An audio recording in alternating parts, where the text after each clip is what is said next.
اعوذ باللہ من الشیطان الرجیم، بسم اللہ الرحمن الرحیم۔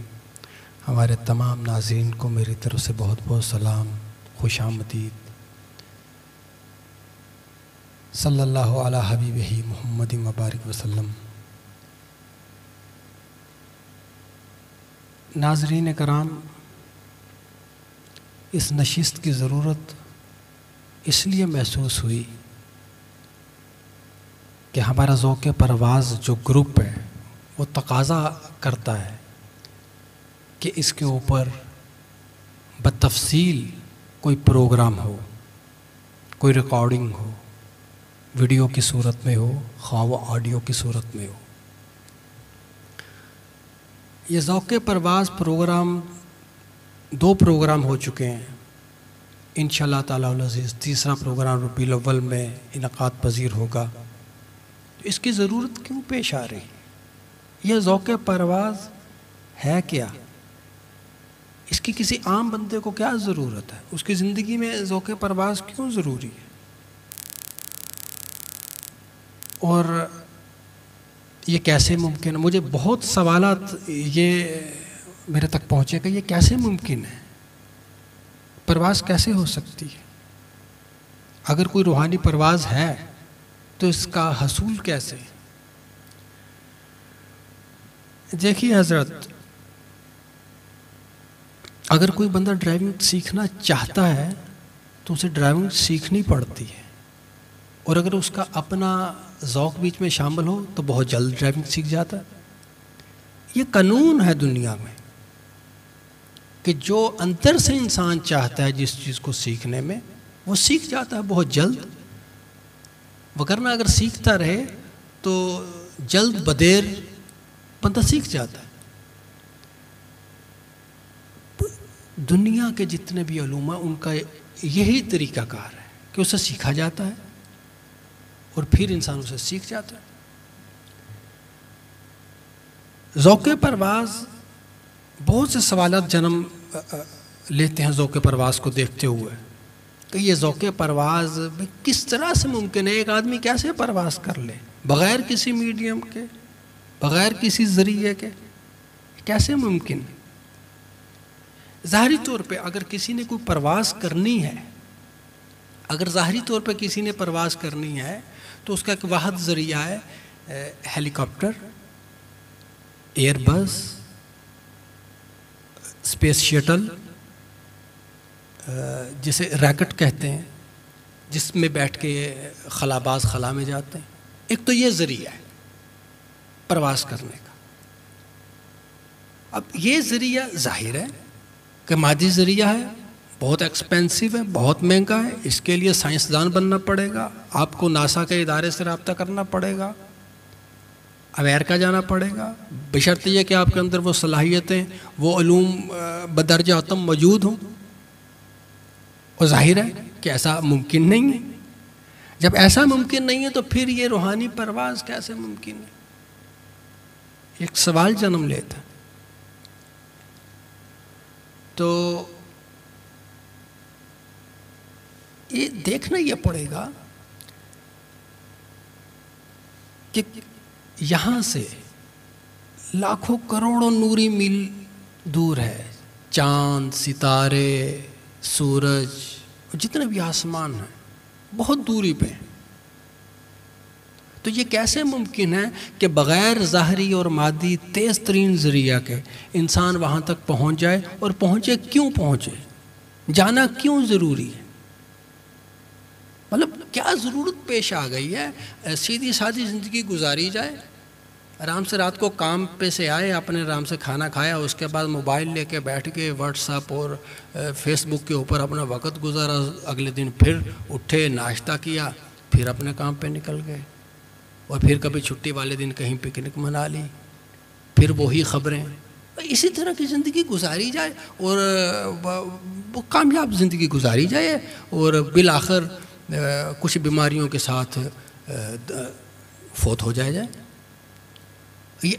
اس طرح بھی زندگی گزاری جا سکتی ہے۔ کیا ضرورت پڑی ہے کہ انسان اپنے آپ کو اس بپتا میں ڈالے، ایسا علم حاصل کرے کہ میں نے چاند پہ پہنچنا ہے، میں نے ستاروں کا سفر کرنا ہے؟ تو کیوں ضروری ہے؟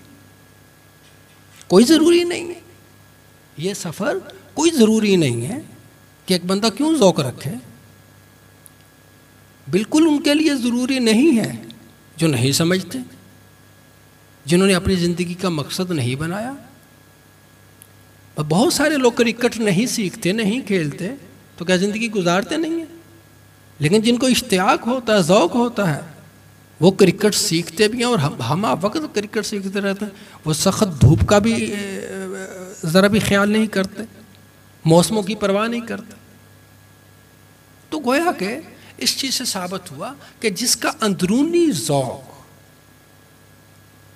اندرونی ذوق میں شدت ہو، وہ کام انسان سیکھ جاتا ہے، اور وہ نتائج کی پرواہ نہیں کرتا، حالات کی پرواہ نہیں کرتا، بالآخر سیکھ جاتا ہے. تو یہ اگر ذوق پیدا ہو جائے، ظاہری ذریعہ نہیں ہے پرواز کا، تو یہ اکیلا ذوق کیا کرے گا؟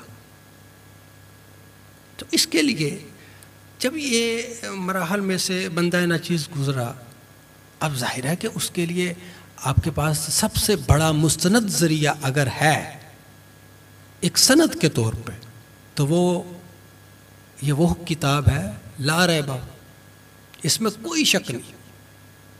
ذالک الکتاب لا ریب فیہ، کوئی شک نہیں ہے اس میں، اس کی بتائی ہوئی باتوں میں کوئی شک نہیں ہے. جو یہ کہہ رہا ہے اس میں کوئی شک نہیں ہے. اس میں شک، اس میں باطل نہ آگے سے، نہ پیچھے سے، نہ اوپر سے نیچے، نہ ادھر ادھر سے شامل ہی نہیں ہو سکتا. ہم نے یہ کتاب اتاری ہے اور ہم ہی اس کی حفاظت فرمائیں گے.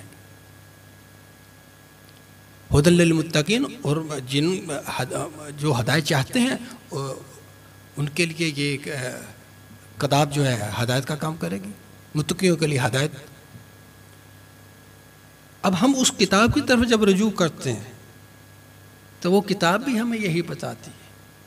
سورہ لقمان آیت نمبر 20 میں یہی کتاب ہم سے یوں مخاطب ہے، کیا تم نہیں دیکھتے؟ آیت نمبر 20 سورہ لقمان، کیا تم نہیں دیکھتے کہ جو کچھ آسمانوں میں ہے اور جو کچھ زمین میں ہے اللہ تعالیٰ نے سب تمہارے لیے مسخر کر دی، اور اپنی ظاہری اور باطنی نعمتیں تم پر تمام کر دی.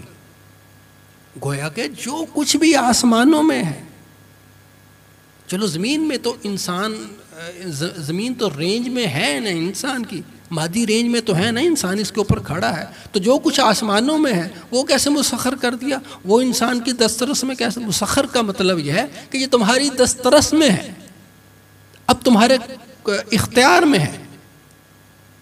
یہ کیسے ممکن ہے؟ تو جو کتاب لا ریب فیہ ہے وہ یہ بتا رہی ہے.